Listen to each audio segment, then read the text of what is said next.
Alors, docteur, j'ai vraiment une question qui est très importante pour moi. Je vais avoir un bébé et j'ai appris que j'étais touchée par le CMV. Et c'est extrêmement important pour moi de pouvoir allaiter mon bébé à la naissance. Et je vais pouvoir ou j'ai pas le droit? Non, c'est une super idée d'allaiter votre bébé. C'est ce qu'il faut faire. L'OMS recommande d'allaiter tous les bébés. Il y a quelques exceptions. Le CMV, c'est pas du tout une exception. Donc, du coup, c'est hyper important. Allaitez votre bébé, puisque en plus, c'est votre souhait. Donc, du coup, donnez-lui. D'accord. Merci. Et après, je suis en pleine recherche d'un mode de garde. Pour mes autres enfants, ils étaient allés en crèche et j'avais vraiment trouvé ça super. Je voudrais bien que mon bébé puisse aller en crèche. Et en même temps, je me dis, mais est-ce qu'il y a un risque? Enfin, qu'est-ce que je dois faire? Ils vont me le prendre, je ne le mets pas, qu'est-ce que je fais? Alors, en pratique, il n'y a aucune contre-indication à ce que votre bébé soit en collectivité. Vous savez, l'infection à CMV, c'est très fréquent. Et donc, dans la crèche, il y aura forcément 1, 2, 3, plein d'enfants qui seront porteurs de ce virus. Et donc, en pratique, les professionnels de la crèche sont censés avoir cette formation qui dit qu'il vaut mieux éviter le contact rapproché avec la salive, les larmes, il faut bien se laver les mains pour changer les couches, etc. Donc les professionnels de la crèche sont censés avoir cette formation sur le plan de l'hygiène et donc il n'y a aucune contre-indication pour que votre bébé puisse être en collectivité. Et donc ça c'est pour le côté du personnel de la crèche et par rapport aux autres enfants, il n'y a aucun risque pour eux s'ils venaient à contracter le virus. D'accord. Et j'ai lu quelque part, il y a marqué que le bébé pouvait avoir sécrété, c'est ça, du CMV dans ses urines pendant très très longtemps. C'est vrai. Alors le virus, il va rester dans tous les fluides corporels pendant effectivement très longtemps. En moyenne, quand c'est une infection qui est contractée pendant la grossesse, le virus il va être libéré dans tous les fluides corporels, surtout la salive, les urines, pendant 1 an et demi, 2 ans de manière certaine. D'accord. Et du coup, je pense à mes amis, mes sœurs, mes cousines.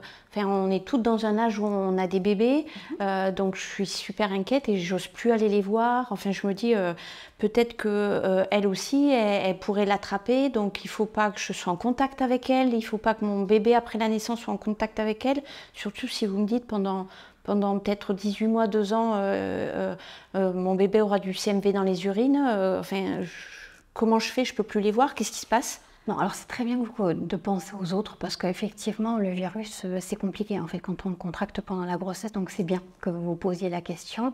Pour autant, il n'est pas question que vous viviez en ermite. Le virus, vous l'avez contracté et ce virus, il va rester dans votre organisme pendant toute votre vie et de temps en temps, il va y avoir des réactivations. Donc le virus, il va de nouveau se remultiplier. Vous allez de nouveau en avoir qui va circuler ou bien vous pouvez vous réinfecter avec un variant de celui que vous avez contracté. Et ça, c'est toute votre vie.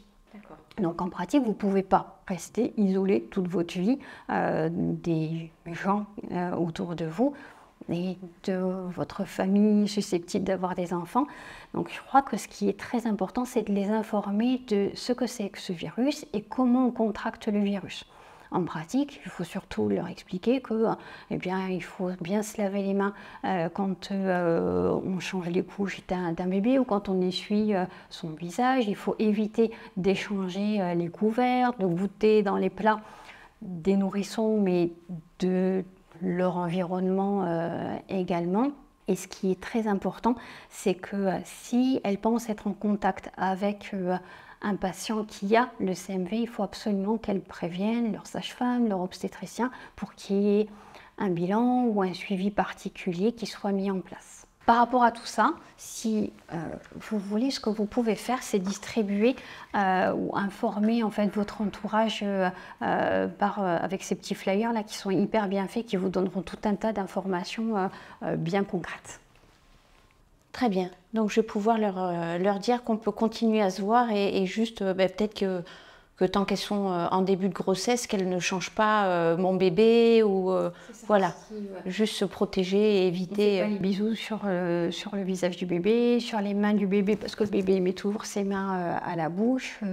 Voilà. Le contact rapproché à éviter. D'accord. Et pour le papa aussi, c'est ça? Pour le papa aussi. D'accord.